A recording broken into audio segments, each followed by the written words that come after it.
saya Rifa Sania Syardini, mahasiswi Universitas Pakuan Kota Bogor, Fakultas Keguruan dan Ilmu Pendidikan. Saya berada di kelas 6D dengan NPM 0321180115.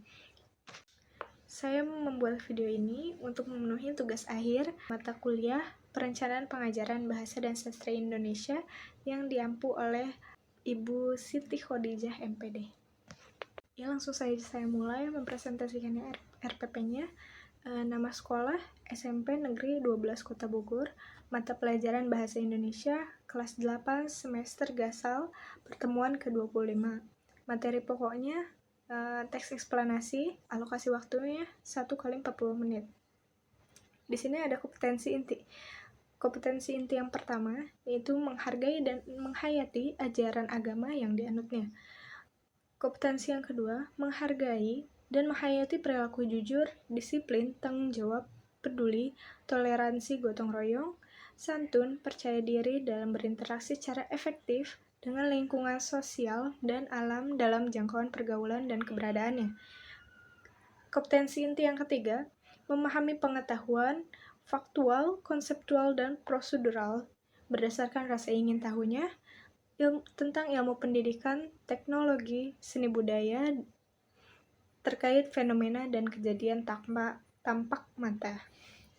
Kompetensi inti yang keempat, mencoba, mengolah, dan mengaji dalam ranah konkret, menggunakan, mengurai, merangkai, memodifikasi, dan membuat, dan ranah abstraknya, menulis, membaca, menghitung, menggambar, dan mengarang, sesuai dengan yang dipelajari sekolah dan sumber lain yang sama dalam sudut pandang atau teori.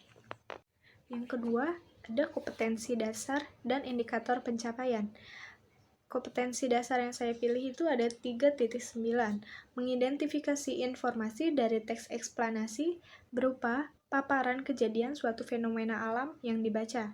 Indikator pencapaiannya ada 3.9.1, menjelaskan pengertian teks eksplanasi yang dibaca. Yang kedua ada 3.9.2, menyebutkan ciri teks eksplanasi. 3.9.3, menemukan gagasan umum dari teks eksplanasi yang dibaca. Kompetensi yang kedua, 4.9, meringkas isi teks eksplanasi yang berupa proses terjadinya suatu fenomena dari beragam sumber yang dibaca. Indikator pencapaiannya 4.9.1, menulis ringkasan isi teks eksplanasi yang dibaca dengan bahasa sendiri. Selanjutnya ada tujuan pembelajaran. Yang pertama, setelah membaca contoh teks eksplanasi berjudul Gempa Bumi dan berdiskusi kelompok, siswa dapat menjelaskan pengertian teks eksplanasi yang dibaca dengan tepat. Yang kedua, setelah membaca contoh teks eksplanasi berjudul Gempa Bumi dan berdiskusi kelompok, siswa menyebutkan 4 ciri teks eksplanasi yang dibaca dengan tepat. Ketiga, setelah membaca contoh teks eksplanasi yang berjudul Gempa Bumi dan berdiskusi kelompok, siswa dapat menemukan gagasan umum dari teks eksplanasi yang dibaca dengan tepat. Yang keempat, setelah menemukan gagasan umum secara kelompok, siswa dapat menulis ringkasan isi teks yang dibaca menggunakan bahasa sendiri, sesuai dengan 3 gagasan umum yang ditemukan. Selanjutnya ada materi pembelajaran reguler. Faktanya, contoh teks eksplanasi yaitu gempa bumi. Konsep, pengertian teks eksplanasi. Teks eksplanasi yaitu teks yang menjelaskan proses terjadinya suatu fenomena atau peristiwa baik alam, sosial, maupun budaya. Gagasan umumnya adalah dasar pemikiran yang digunakan sebagai bahan pengembangan berupa sebuah teks atau paragraf. Prinsip, ciri-ciri teks eksplanasi. Yang pertama, memiliki struktur teks yaitu identifikasi fenomena, rangkaian kejadian, dan ulasan atau simpulan. Yang kedua, bersifat informatif. Yang ketiga, berisi informasi fakta. Yang keempat, berisi informasi ilmiah. Selanjutnya, prosedur. Menemukan gagasan umum teks eksplanasi. Langkah-langkah menemukan gagasan umum. Yang pertama, bacalah teks dengan cermat, temukan kalimat utama tiap paragraf, simpulkan gagasan umum melalui kalimat utama. Meringkas isi teks eksplanasi dalam bentuk tulisan. Langkah-langkah meringkas isi teks eksplanasi. Yang pertama, bacalah teks eksplanasi dengan teliti, temukanlah gagasan pokok dalam tiap paragraf teks eksplanasi yang dibaca. Ketiga, susunlah gagasan pokok yang telah ditemukan menjadi sebuah paragraf yang padu dengan menggunakan bahasa sendiri. Yang keempat, jika memungkinkan, peringkaslah paragraf yang telah kamu susun dengan bahasa sendiri tanpa mengurangi isi pokok paragraf. Selanjutnya ada materi pembelajaran remedial. Meringkas isi teks eksplanasi dalam bentuk tulisan. Langkah-langkah meringkas teks eksplanasi. Yang pertama, bacalah teks eksplanasi dengan teliti, temukanlah gagasan pokok pada tiap paragraf teks eksplanasi yang dibaca.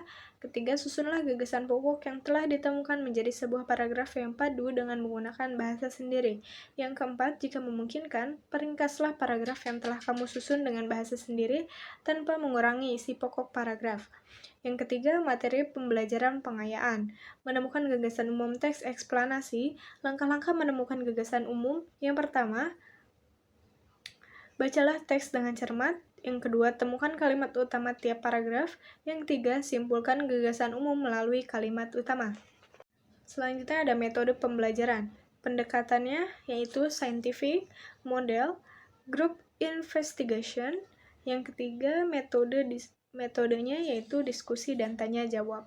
Selanjutnya ada media dan bahan pembelajaran. Medianya yaitu PowerPoint teks eksplanasi, yang kedua teks eksplanasi, yang ketiga yaitu ada media berdasarkan sasaran. Jadi saya telah menyiapkan materi yang akan mereka pilih sesuai grupnya, sesuai kelompoknya masing-masing. Nanti mereka memilih. Setelah itu mereka akan mencari materi, atau misalkan mereka memilih pengertian, nanti mereka mencari pengertiannya di teks eksplanasi yang telah saya berikan. Selanjutnya ada langkah-langkah pembelajaran. Ada kegiatan pendahuluan. Langkah-langkah pembelajarannya, guru melakukan pembukaan dengan salam pembuka dan berdoa untuk memulai pembelajaran. Guru memeriksa kehadiran siswa, menyiapkan fisik dan psikis siswa, dan mengawasi pembelajaran. Selanjutnya, guru menunjukkan video yang menjelaskan proses terjadinya gempa bumi. Selanjutnya, guru menyampaikan tujuan pembelajaran pada pertemuan yang berlangsung.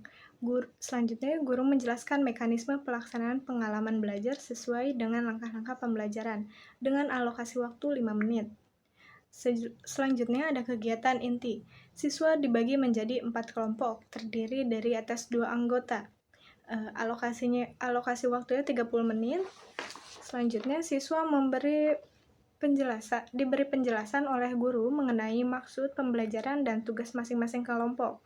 Siswa diwakilkan ketua kelompok menerima submateri yang berbeda antara kelompok satu dengan kelompok yang lainnya. Selanjutnya, siswa membaca teks eksplanasi dari guru yang berjudul Gempa Bumi. Kemudian, siswa bertanya jawab dengan guru mengenai teks eksplanasi. Selanjutnya, siswa mendiskusikan pengertian, ciri-ciri, gagasan umum, dan langkah-langkah meringkas teks eksplanasi bersama kelompok masing-masing. Selanjutnya, siswa menulis ringkasan teks eksplanasi berjudul Gempa Bumi secara berkelompok. Selanjutnya, siswa bersama kelompok menyampaikan hasil diskusi di depan kelompok yang lain, atau disebut juga mereka mempresentasikan di depan kelas.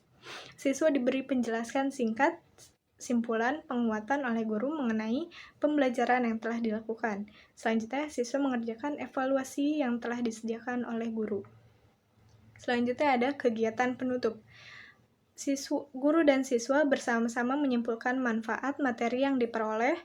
Selanjutnya, guru memberikan umpan balik mengenai pembelajaran yang diperoleh. Selanjutnya, guru merefleksi pembelajaran yang diperoleh. Selanjutnya, guru memberikan penghargaan kepada siswa yang mendapatkan skor tinggi dan memberi motivasi untuk siswa yang lainnya. Selanjutnya, guru memberi tugas siswa untuk belajar secara mandiri di rumah dan baca buku yang terkait dengan teks surat pribadi sebagai pembelajaran bahan untuk pertemuan selanjutnya. Selanjutnya, guru memberi salam penutup. Ya mungkin segitu saja yang dapat saya sampaikan. Mohon maaf apabila ada kekurangan karena saya di sini masih pada tahap pembelajaran. Cukup sekian. Wassalamualaikum warahmatullahi wabarakatuh.